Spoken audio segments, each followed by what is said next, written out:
마태복음 25장 14절부터 30절까지 한 목소리로 함께 읽겠습니다. 또 어떤 사람이 타국에 갈 때에 그 종들을 불러 자기 소유를 맡김과 같으니 각각 그 재능대로 한 사람에게는 금 5달란트를, 한 사람에게는 2달란트를, 한 사람에게는 1달란트를 주고 떠났더니 5달란트 받은 자는 바로 가서 그곳으로 장사하여 또 5달란트를 남기고 2달란트 받은 자도 그같이 하여 또 2달란트를 남겼으되 1달란트 받은 자는 가서 땅을 파고 그 주인의 돈을 감추어 두었더니 오랜 후에 그 종들의 주인이 돌아와 그들과 결산할세 5달란트 받았던 자는 5달란트를 더 가지고 와서 이르되 주인이여 내게 5달란트를 주셨는데 보소서 내가 또 5달란트를 남겼나이다. 그 주인이 이르되 잘하였도다 착하고 충성된 종아 내가 적은 일에 충성하였음에 내가 많은 것을 내게 맡기리니 내 주인의 즐거움에 참여할지어다 하고 2달란트 받았던 자도 와서 이르되 주인이여 내게 2달란트를 주셨는데 보소서 내가 또 2달란트를 남겼나이다. 그 주인이 이르되 잘하였도다 착하고 충성된 종아 내가 적은 일에 충성하였음에 내가 많은 것을 내게 맡기리니 내 주인의 즐거움에 참여할지어다 하고 1달란트 받았던 자는 와서 이르되 주인이여 당신은 굳은 사람이라 심지 않은 데서 거두고 해치지 않은 데서 모으는 줄을 내가 알았으므로 두려워하여 나가서 당신의 달란트를 땅에 감추어 두었었나이다. 보소서 당신의 것을 가지셨나이다. 그 주인이 대답하여 이르되 악하고 게으른 종아 나는 심지 않은 데서 거두고 해치지 않은 데서 모으는 줄로 내가 알았느냐. 그러면 내가 마땅히 내 돈을 추리하는 자들에게나 맡겼다가 내가 돌아와서 내 원금과 이자를 받게 하였을 것이니라 하고 그에게서 그 1달란트를 빼앗아 10달란트 가진 자에게 주라. 무릇 있는 자는 받아 풍족하게 되고 없는 자는 그 있는 것까지 빼앗기리라. 이 무익한 종을 바깥 어두운 데로 내쫓으라. 거기서 슬피 울며 이를 갈리라 하니라. 아멘. 예수님께서는 계속해서 마지막 때를 살아가는 성도의 삶의 모습, 삶의 자세에 대해서 우리한테 말씀을 해주십니다.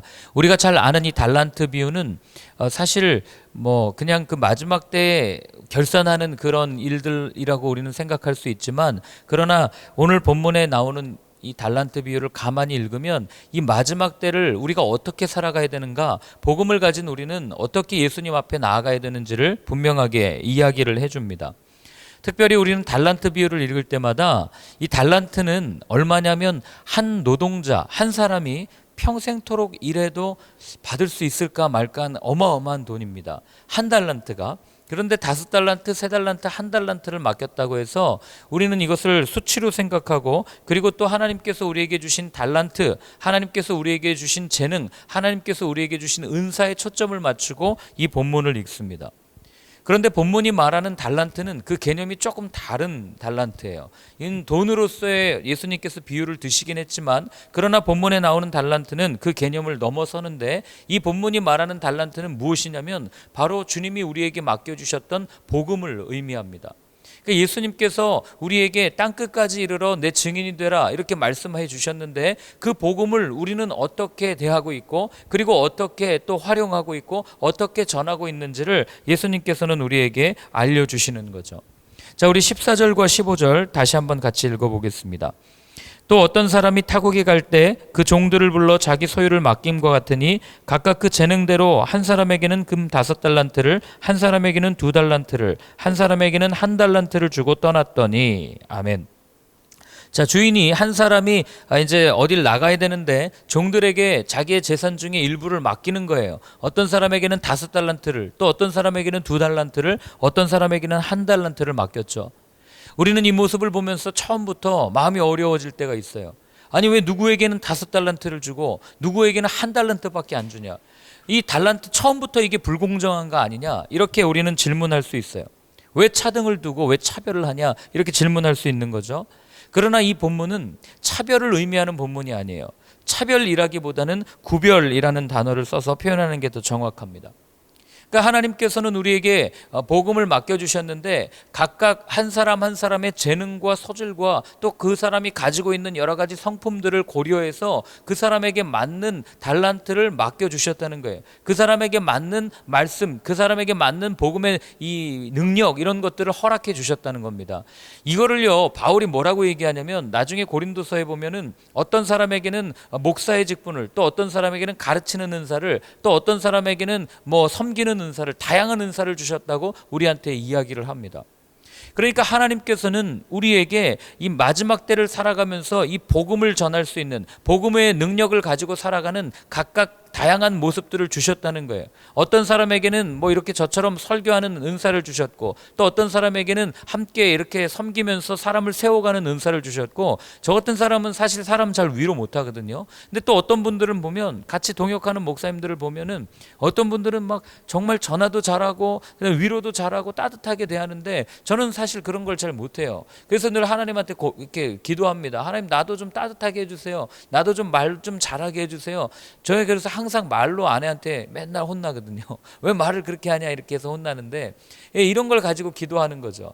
그런데 또 불구하고 하나님께서는 각 사람의 은사에 맞게, 각 사람의 주신 그 성품에 맞게 하나님의 복음을 전하는데 부족함이 없을 수 있도록 우리에게 모든 달란트들을 다 주셨다는 거예요. 그걸 예수님께서는 5달란트, 2달란트, 1달란트 비율을 가지고 우리한테 이야기를 해주시는 거죠. 우리는 달란트 비율을 이 숫자로 이야기하니까 차별이라고 생각하지만 사실 그렇지 않다는 것을 구약 성경에서부터 이미 알고 있습니다. 한번 찾아볼까요? 민수기 7장입니다. 민수기 7장 6절부터 9절까지 말씀이에요. 자, 민수기 7장 6절부터 9절까지 같이 한번 읽겠습니다. 모세가 수레와 소를 받아 레위인에게 주었으니 곧 게르손 자손들에게는 그들의 직임대로 수레 둘과 소 4마리를 주었고 무라리 자손들에게는 그들의 직임대로 수레 넷과 소 8마리를 주고 제사장 아론의 아들 이다말에게 감독하게 하였으나 고앗 자손에게는 주지 아니하였으니 그들의 성소의 직임은 그 어깨로 매는 일을 하는 까닭이었더라. 아멘. 자, 이게 뭐냐면 하나님께서 성막을 지으라고 하고 이제 민수기나 출애굽기를 보면 이동하잖아요. 이동할 때 이 성막에 있는 물건들은 누가 만질 수 있었냐면 레위인들만 만질 수 있었어요. 그래가지고 그 레위인들에게 지금 소위 말하는 트럭을 준 거예요. 어떤 트럭을 줬습니까? 게르손에게는 수레 둘과 소 4마리를 줬어요. 그러니까 수레 하나당 소 2마리가 끄는 거죠.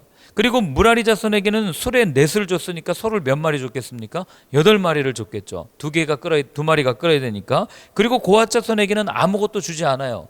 이걸 보고 고앗 자손이 불만을 품을 수 있어요. 아니, 왜 쟤네들한테는 이런 트럭을 다 주고 우리는 아무것도 안 주냐, 이렇게 얘기를 하는 거죠. 그러나 오늘 성경이 뭐라고 얘기합니까? 성소의 직임대로 그들에게 줬다는 거예요. 그러니까 쉽게 얘기하면 성막 가운데서 무라리 자손은 뭐를 날랐냐면 기둥, 그 다음에 무거운 것들 있잖아요. 이런 것들을 담당하는 자손이 이 무라리 자손이었어요. 그 다음에 게르손 자손은 이 천막이라든지 아니면은 이 조금 무라리보다는 조금 가볍지만 그래도 메고 다닐 수 없는 것들을 하나님께서 허락해 주셨고, 그리고 고앗 자손은 뭘 했냐면 메고 다닐 수 있는 거를 하나님께서 직임으로 주셨단 말이에요. 그러니까 거꾸로 생각하면 여러분, 기둥은 별로 중요한 게 아닌 것처럼 느껴질 수 있지만 이 고앗 자손이 들었던 건 성막 안에 있는 성물들이에요. 훨씬 더 우리가 볼 때는 중요한 것들이죠. 근데 이런 걸 전혀 보지 않고 왜 쟤네들한테는 트럭을 이렇게 많이 주고 우리한테는 주지 않냐라고 불평하면서 왜 차별하냐라고 이야기하면 그때부터는 하나님의 일을 할 수가 없다고 하는 겁니다. 그러니까 하나님께서는 우리에게 차별을 한 게 아니라 그 물건의 상태에 따라서 레위인들에게 이 구별해가지고 수레를 주고 주지 않았던 것처럼 동일하게 우리에게도 하나님께서는 이렇게 대해 주신다고 하는 거죠. 비교하기를 좋아하는 우리는요, 몇 달란트를 주셨는가에 주목하지만 정작 우리가 진짜 주목해야 될 건 뭐냐면 하나님께서는 모두에게 다 주셨다는 겁니다. 누구에게 더 많이 줬냐? 왜 나에게는 조금 줬냐? 이게 문제가 아니에요. 하나님은 우리에게 똑같이 모두에게 적당하게 다 주셨다는 게 훨씬 더 중요한 겁니다. 그래서 그걸 이야기하시는 게 오늘 그 다음에 나오는 본문이에요. 이 종들이 달란트를 어떻게 대했는가, 이게 우리가 한번 살펴봐야 되는데, 자, 우리 16절부터 18절까지를 한번 같이 읽겠습니다. 5달란트 받은 자는 바로 가서 그것으로 장사하여 또 5달란트를 남기고 2달란트 받은 자도 그같이 하여 또 2달란트를 남겼으되 1달란트 받은 자는 가서 땅을 파고 그 주인의 돈을 감추어 두었더니. 아멘. 자, 세 종이 어떻게 했냐면 5달란트 받은 자는 가서 5달란트를 장사해서 똑같이 5달란트를 남긴 거예요. 2달란트 준 종은 2달란트를 또 남긴 겁니다. 그러나 1달란트 받은 종은 그걸 땅에 묻었어요. 성경이 말하는 대로라면 5달란트를 해서 5달란트를 남겼으면, 2달란트를 해서 2달란트를 남겼으면 1달란트 받은 자는 적어도 1달란트는 남겼어야 되는 거죠. 근데 재미난 건 뭐냐면은요, 이 예수님이 이 비유를 말씀하시면서 얼마를 남겼느냐에 별로 중요하게 생각하지 않으세요. 만약에 1달란트 받은 사람이 그거보다 더 적은 돈을 남겼어도 아마 칭찬을 들었을 겁니다. 그런데 오늘 이 1달란트를 받은 사람은 어떻게 합니까? 그냥 그대로 땅에 묻어둔 거예요. 우린 이걸 보면서 그렇게 얘기할 수 있어요. 요즘 같은 세상에 원금을 까먹지 않은 것도 얼마나 다행인데 이거 까먹지 않고 가져온 게 얼마나 다행입니까? 왜 이걸 가지고 이렇게 뭐라고 하십니까? 라고 우리는 질문할 수 있지만, 여러분, 우리가 잊지 말아야 될 건 뭐냐면요, 하나님께서 주신 달란트, 하나님께서 주신 복음에는 마이너스가 없다는 거예요. 이걸 우리가 자꾸 놓쳐요. 하나님, 왜 그러냐면 하나님이 우리에게 맡겨주신 복음, 하나님께서 우리에게 주신 것은 하나님의 것이에요. 절대로 마이너스가 날 리가 없고 손해볼 리가 없어요. 하나님께서 그 가운데 함께 하시기 때문에. 그래서 우리가 하나님과 함께 걸어가면서 복음의 씨앗을 뿌리면 그 가운데는 어떤 우리가 생각하는 것처럼 손해가 나는 것이 아니라 매일매일 조금씩 늘어나는 것을 우리는 경험하게 되는 거죠. 그게 은혜 아니겠어요? 그래서 나중에 예수님이 그러죠. 너 1달란트 갖고 와, 10달란트 있는 자에게 줄게, 이렇게 얘기하거든요. 그럼 거기서 우린 또 질문해요. 이거 빈익빈 무익부 아니냐? 왜 있는 사람한테 더 주냐? 없는 사람을 챙겨줘야지, 이렇게 얘기하지만요, 여러분, 신앙생활의 비밀, 하나님의 나라의 비밀은 그렇지 않아요. 은혜라는 거는요, 받는 사람이 더 받습니다. 안 받는 사람은 그 은혜를 떠나 있으면, 하나님을 떠나 있으면 은혜는 점점 메말라가요. 너무너무 신기한 거죠. 이 교회에서도 가만히 보면은 은혜 받는 자리에 나오시는 분들은 꼭 은혜 받는 자리에 있어요. 그리고 그 은혜를 더 누립니다. 그 삶 속에서 그 은혜를 가지고 더 하나님 앞에 감사하는 삶을 사는데, 반면에 은혜를 잃어버린 사람들, 은혜가 그냥 그 별로 중요하게 생각하지 않는 분들에게는 그 은혜가 점점 메말라가서 나중에는 아예 하나님을 떠나는 모습들을 보게 됩니다. 이게 왜 그러냐면요, 이게 영적인 원리, 우리가 영적인 존재이기 때문에 그래요. 사단은요, 어떻게 해서든지 우리에게 오는 은혜 물줄기를 막습니다. 댐을 만들어서 못 오게 만들고, 그 다음에 막 방해하고 여러 가지 상황들을 만들어서 그 은혜 물줄기가 딱 끊어지게 만드는 게 그들의 역할이에요. 그러니 그들의 임무는 어떻게 해서든지 한 사람이라도 하나님에게서 떠나게 하는 거 아니에요. 하나님이 우리에게 주신 복음, 하나님에게 우리에게 주신 달란트를 어떻게 해서든지 그냥 썩혀두게 만드는 게 그들의 목적이기 때문에. 그럼 거꾸로 하나님의 목적은 뭐예요? 하나님께서 우리에게 주신 달란트를 어떻게 해서든지 그 달란트를 통해서 하나님의 일들을 하게 하고, 하나님을 알아가게 하고, 하나님의 마음을 알아가게 하는 게 하나님의 목적이죠. 그렇기 때문에 이게 항상 상반되는 거예요. 그래서 우리가 놓치지 말아야 될 건 뭐냐면, 오늘 본문에도 그러면 보면은요, 절대 하나님은 마이너스 나게 하는 분이 아니다. 이걸 우리가 꼭 기억해야 되는 거죠. 그래서 제가 전에 한번 그 말씀 드렸어요. 마태복음이 이 행함을 굉장히 강조하는 복음서라고 말씀을 드렸는데, 그렇기 때문에 마태복음은 열매 있는 삶, 이거를 굉장히 강조합니다.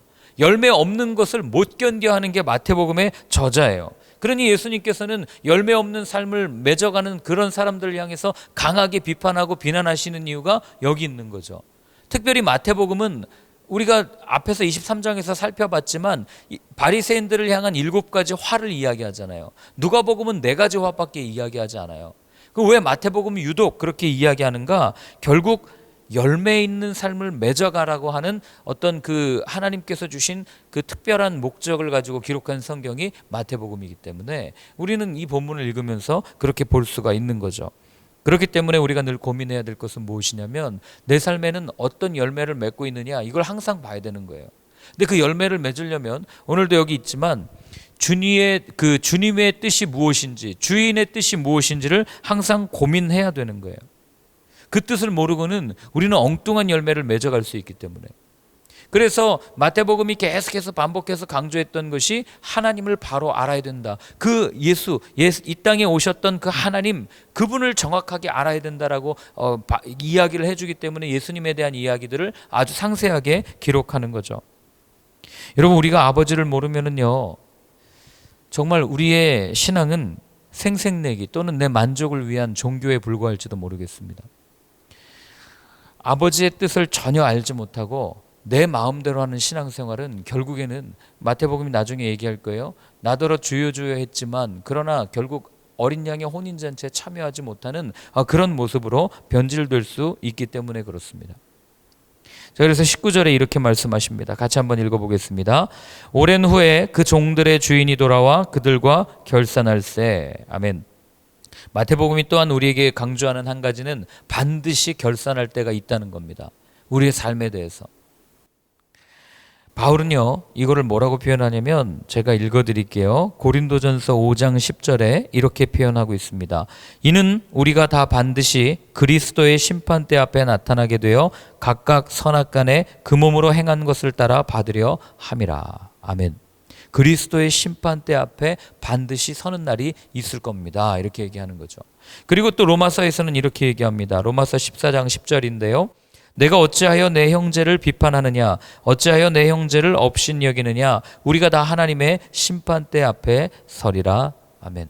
하나님의 심판대 앞에 서리라, 이렇게 얘기합니다. 그러니까 여러분, 우리가 우리의 삶을 결산할 때를 잊고 살면 우리는 결국 내 뜻과 내 의지를 가지고 살지만, 그러나 주님이 바라보시고 이 무게를 달아가지고 너는 안 되겠다 하면 정말 우리가 원치 않는 이 마지막을 맞이할 수가 있는 거죠. 무게를 달아가지고 이게 안 되겠다 싶으면 너는 가라지구나 하고 어디로 보내는 거예요? 마태복음에 따르면 지옥으로 보내는 거예요. 쭉정이가 불에 타게 만들어 버리는 겁니다. 무게를 달아보고 너는 알곡이구나, 너는 꽉 찼구나 하는 하나님의 자녀, 마태복음이 이야기하는 그 자녀들만 천국에 들어갈 수 있다. 이거를 마태복음은 반복해서 이야기하는 겁니다. 그러니 여러분, 우리의 신앙생활이 우리가 이렇게 사는 것도 가만히 보면은 죽음을 생각하고 사는 사람, 죽음에 매여 있으라는 말이 아닙니다. 마지막을 생각하고 사는 사람은 함부로 살지 않아요. 말 하나를 해도 조심하게 하겠죠. 여러분, 우리가 만약에 이 시한부 인생을 선고받았다, 한 1년밖에 못 산다, 그럼 여러분 어떻게 사시겠어요? 매일매일 그 죽음을 묵상하면서 내게 남겨진 시간을 어떻게 활용해야 될까, 이 시간들을 가지고 어떻게 주님을 위해서 헌신하고 남은 삶을 드릴 수 있을까, 이런 고민하면서 살지 않겠습니까? 그러나 우리가 자꾸 잊어버리는 거는 우리의 삶이 영원할 거라고 생각하기 때문에 아직 나는 시간이 많이 남았어, 아직 나에게는 주님이 오실 날까지 아직 많이 남았어, 이런 생각을 가지고 있으니까 우리가 함부로 이야기하고 또 만회할 수 있을 거라고 생각하기 때문에 그렇게 함부로 사는 것 아니겠어요?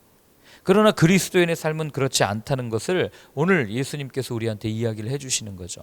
항상 마지막 때, 셈할 때를 생각하고 살아라, 이걸 이야기를 하는 겁니다. 자, 어떻게 셈합니까? 20절부터 23절에 이렇게 표현되어 있습니다. 함께 읽습니다. 5달란트 받았던 자는 5달란트를 더 가지고 와서 이르되, 주인이여, 내게 5달란트를 주셨는데 보소서, 내가 또 5달란트를 남겼나이다. 그 주인이 이르되, 잘하였도다, 착하고 충성된 종아, 내가 적은 일에 충성하였음에 내가 많은 것을 내게 맡기리니 내 주인의 즐거움에 참여할지어다 하고, 2달란트 받았던 자도 와서 이르되, 주인이여, 내게 2달란트를 주셨는데 보소서, 내가 또 2달란트를 남겼나이다. 그 주인이 이르되, 잘하였도다, 착하고 충성된 종아, 내가 적은 일에 충성하였음에 내가 많은 것을 내게 맡기리니 내 주인의 즐거움에 참여할지어다 하고. 아멘. 우리가 아는 것처럼 받은 대로 그대로 남긴 거예요. 그리고 이 두 종에 대한 예수님의 대답이 똑같습니다. 잘했다, 착하고 충성스러운 종아, 내가 적은 일에 충성했으니까 내가 더 큰 일을 맡길게, 한마디로 다 줄게, 그 이야기를 하는 거예요. 우리는 그렇게 얘기할 수 있어요. 5달란트 남긴 종이 2달란트 남긴 종보다 더 수고한 거 아닙니까? 그래서 5달란트 남긴 종에게 더 줘야 되고, 더 이렇게 수고했다고 이야기해 주는 건 우리는 이해하지만, 아니 어떻게 2달란트 남긴 종이랑 5달란트 남긴 종이랑 똑같이 대우할 수 있습니까? 우리는 질문할 수 있어요. 근데 그렇지 않다는 거예요. 하나님의 나라는. 그러니까 결국 무엇이냐면, 하나님의 나라는 내가 무언가를 얼마를 남겼느냐가 중요한 게 아니라 내게 주신 달란트를 가지고 내가 어떻게 살았느냐, 이게 훨씬 더 중요하다는 것을 우리한테 알려주는 거죠. 복음을 우리에게 주셨어요. 복음이라는 달란트를 우리 마음에 심어 주셨습니다. 그리고 나서 이 복음을 가지고 어떻게 살아냈느냐가 중요한 거지, 몇 명을 전도했냐, 몇 명에게 복음을 전했냐, 이거 별로 중요하지 않다고 하는 것을 우리가 놓치면 안 된다는 겁니다. 하나님은 우리의 실력이나 우리의 능력에 별로 관심이 없으세요. 여러분, 실력은 하나님이 훨씬 더 좋지 않으시겠어요? 그러니까 하나님이 그렇게 얘기하시는 거예요. 야, 너 실력 없어? 걱정하지 마. 내가 내 실력 주면 되잖아. 너 능력 없어? 구해. 내가 내 능력 줄게. 이 세상을 만든 내 능력을 너에게 줄 테니까 너 그냥 구하기만 해. 그러면 너 아무런 능력이 없어도 내 능력 가지고 일하면 너 능력 있을 거 아니야. 이게 성경에서 계속해서 우리한테 말씀해 주시는 하나님의 마음 아니겠어요? 교회도 마찬가지예요. 여러분, 제가 22살 때부터 교육전도사를 쭉 해왔다고 말씀드렸잖아요. 뭐 지금 거의 20년 넘게 쭉 해왔는데, 교회에서 보면은 목사님들이 가장 큰 실수하는 것 중에 하나가 뭐냐면, 그냥 제가 봤을 때입니다. 교회를 이렇게 보면은 꼭 능력 있는 사람이 볼 때, 그리고 좀 무언가 가진 사람, 이런 사람들을 대우해주고 그런 사람들을 교회 일꾼으로 세워요. 그러니 장로 할 때 돈 얼마를 내야 된다. 물론 감사해서 헌금하는 거는 뭐 아무도 뭐라고 하지 않아요. 그러나 장로를 하기 위해서는 얼마를 내야 된다. 안수집사 하려면 얼마를 내야 된다. 권사하려면 얼마를 내야 된다. 이게 말이나 되냐고요. 그럼 돈 없는 사람은 교회를 못 합니까? 그러니까 우리가 돈이 있고 그 다음에 능력이 있는 사람만 하나님의 일을 할 수 있다? 이거는요, 말도 안 되는 얘기예요. 왜 그러냐면, 여러분, 그렇게 해서 하나님의 일을 할 수 있다면 하나님을 결국 돈으로 셈하는 것밖에 되지 않기 때문이에요. 하나님 가지고 노는 거죠. 우리가 하나님 이만큼 드릴 테니까 이만큼 능력 주세요. 이 얘기랑 뭐가 다르겠어요? 그렇기 때문에 하나님의 일을 하는 가장 첫 번째 기준은 뭐냐면, 이 사람에게 정말 복음이 있는가 없는가, 하나님을 사랑하는 마음이 있는가 없는가, 이게 기준이고, 두 번째 기준 역시 이 사람이 정말 하나님을 위해서 자신의 모든 것을 내어 바치는, 정말 가난한 과부에 2렙돈을 드렸던 그런 모습이 있는가, 정말 헌신, 몸을 드리는 게 헌신이잖아요. 드릴 헌자에 몸신자 아닙니까? 몸을 드리면서까지 나의 나된 것은 주님의 은혜입니다, 주님이 나의 전부입니다 하는 그 고백이 있는가, 이걸 가지고 우리가 정말 이 직분을 가지고 서로 이렇게 세워가야지, 얼마를 가지고 있습니까? 어떤 능력을 가지고 있습니까? 이거는 하나님 앞에서 아무런 소용이 없다는 거예요. 성경을 보세요. 어느 누가 능력 있는 사람이 있었어요? 아니, 능력 있는 사람도 완전히 밑바닥까지 꼬꾸라뜨려 놓은 다음에 그 다음에 하나님이 일하세요. 성경에 나오는 다윗이 능력이 있었습니까? 여러분, 우린 다윗이 능력 있다고 생각하지만 별로 능력 없었어요. 그러니까 형제들과 함께 식탁에 앉아서 밥도 못 먹을 정도로 아버지한테 무시당한 거 아니에요. 그리고 나서 그럼 그가 어떻게 사용됐습니까? 아둘람굴에 전전하면서, 그 다음에 광야에 있으면서 하나님이 그에게 능력을 주신 거 아니에요. 그럼 우린 또 그렇게 질문할 수 있어요. 바울은 능력이 있었잖아요. 가말리알이라고 하는 당대 최고의 학력을 가졌던 사람이고 유대인 중에 유대인이었고 능력 있는 사람 아니었습니까? 라고 이야기하지만, 여러분, 성경을 가만히 보세요. 그 능력 있는 바울을 예수님께서 어떻게 하세요? 완전히 꼬꾸라뜨린다고요. 눈 멀게 하잖아요. 여러분, 눈 먼다는 게 그냥 눈이 멀었구나, 이게 아니고요. 완전히 바울이 가지고 있었던 모든 것을 사용할 수 없도록 예수님께서 만들어 버린 거예요. 그리고 나서 주님을 만나게 하고 주님께 전적으로 의지하게 난 이후에 그 다음에 했던 바울의 고백이 뭐예요? 내게 능력 주시는 자 안에서 내가 모든 것을 할 수 있었습니다. 이 고백 아니겠습니까? 그러니 우리가 가지고 있는 환경이나 상황은 별로 중요하지 않아요. 여러분이 정말 주님을 위해서 일생을 드리기로 헌신하셨습니까? 섬기기로 하셨습니까? 그러면 우리가 서 있는 이 자리도 별로 중요하지 않아요. 내 마음에 있는 이 복음, 내게 맡겨주신 이 달란트를 그냥 매일매일 갈고 닦으면서 주님을 위해서 어떻게 살까, 주님을 위해서 어떻게 내가 하루하루를 시간을 보낼까, 이 고민하는 그 자체만으로도 주님은 우리에게 말씀하실 거예요. 잘했다, 충성스러운 내 종아, 너 작은 일에 충성했으니까 내가 다 줄게, 이렇게 말씀하시는 그 하나님을 좀 경험해 봐야 되지 않겠습니까? 저는 하나님이 저희한테 주시는 거를 아까워하지 않으신다고 생각해요. 제가 요즘에 그런 걸 많이 경험합니다. 그리고 요즘에 에스더서를 읽다가 아하수에로 왕이 에스더 왕비한테 뭐라고 고백합니까? 이렇게 고백하잖아요. 아름다운 왕비여, 뭘 그렇게 고민하냐, 이렇게 하면서 뭐라고 얘기하냐면, 근심이 있으면 내게 얘기해라. 내가 내 나라의 절반이라도 당신에게 주겠다, 이렇게 말하지 않습니까? 여러분, 이게 하나님의 마음이에요. 우리가 정말 하나님 앞에 구하고 근심을 가지고 있을 때 주님 내가 근심이 있습니다. 어떤 근심인데 말해봐. 괜찮아. 내가 내 나라의 절반이라도 너에게 줄게. 이게 하나님의 마음이라고요. 그렇기 때문에 여러분 우리가 얼마를 받았느냐가 별로 중요하지 않아요. 자, 그 얘기를 24절부터 30절까지 이렇게 이야기를 합니다. 같이 읽겠습니다. 한 달란트 받았던 자는 와서 이르되 주인이여 당신은 굳은 사람이라 심지 않은 데서 거두고 해치지 않은 데서 모으는 줄을 내가 알았으므로 두려워하여 나가서 당신의 달란트를 땅에 감추어 두었었나이다. 보소서 당신의 것을 가지셨나이다. 그 주인이 대답하여 이르되 악하고 게으른 종아 나는 심지 않은 데서 거두고 해치지 않은 데서 모으는 줄로 내가 알았느냐. 그러면 내가 마땅히 내 돈을 취하는 자들에게나 맡겼다가 내가 돌아와서 내 원금과 이자를 받게 하였을 것이니라 하고 그에게서 그 한 달란트를 빼앗아 10달란트 가진 자에게 주라. 무릇 있는 자는 받아 풍족하게 되고 없는 자는 그 있는 것까지 빼앗기리라. 이 무익한 종을 바깥 어두운 데로 내쫓으라. 거기서 슬피 울며 이를 갈리라 하니라. 아멘. 자, 왜 한 달란트 받은 사람은 한 달란트를 땅에 묻어뒀습니까? 이유는 딱 하나예요. 주인을 몰랐기 때문에 그래요. 이 사람은 주인을 어떻게 오해했냐면 주인은 심지가 굳은 사람이라 그래서 뭐라고 얘기했냐면 심지 않은 데서 거둔다.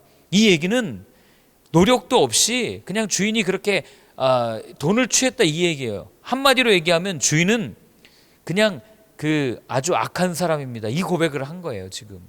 그러니 얼마나 주인을 몰랐으면 이런 고백을 했겠어요.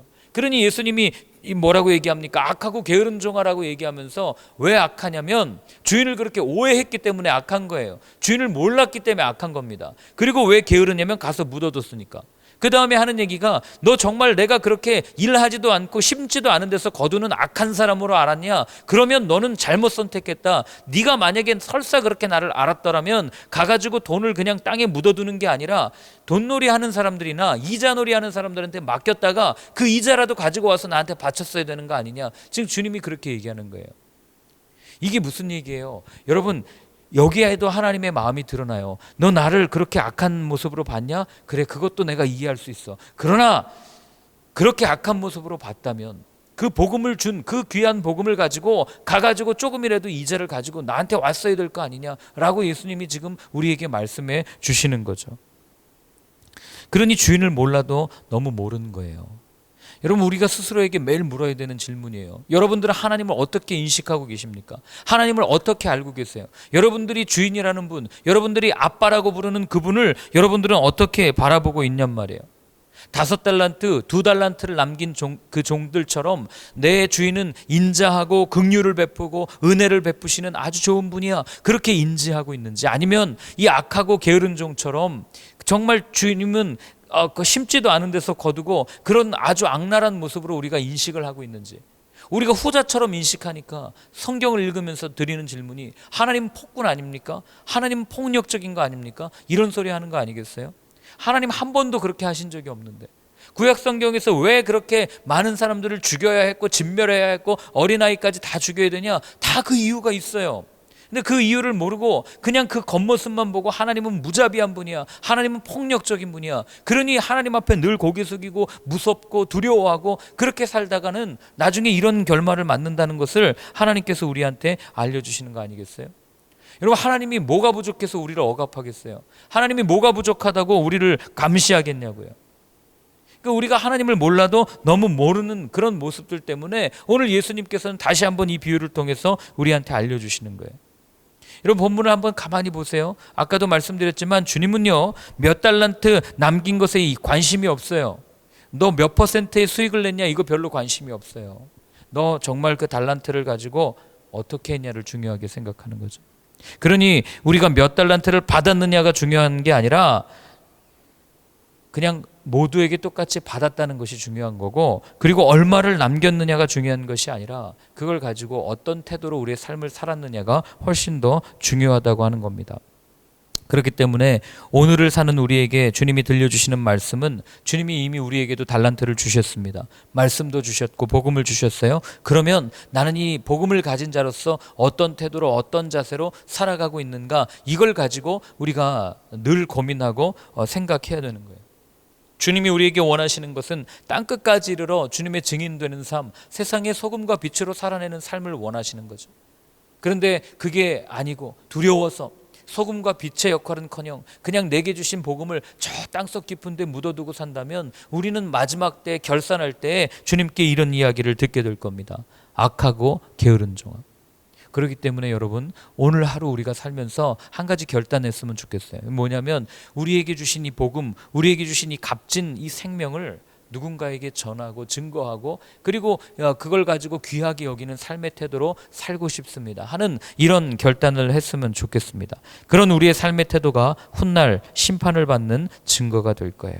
그래서 오늘 한번 같이 기도할 때는 이렇게 한번 기도했으면 좋겠어요. 주님, 나에게 맡겨주신 달란트가 있습니다. 나에게 맡겨주신 복음이 있습니다. 하나님, 잘 가꾸어서 주님께 좋은 열매로 드리는 우리의 삶이 되게 하여 주옵소서. 그 복음을 귀하게 여길 수 있는 나의 삶이 되게 하여 주옵소서. 우리 그렇게 한번 같이 기도하겠습니다.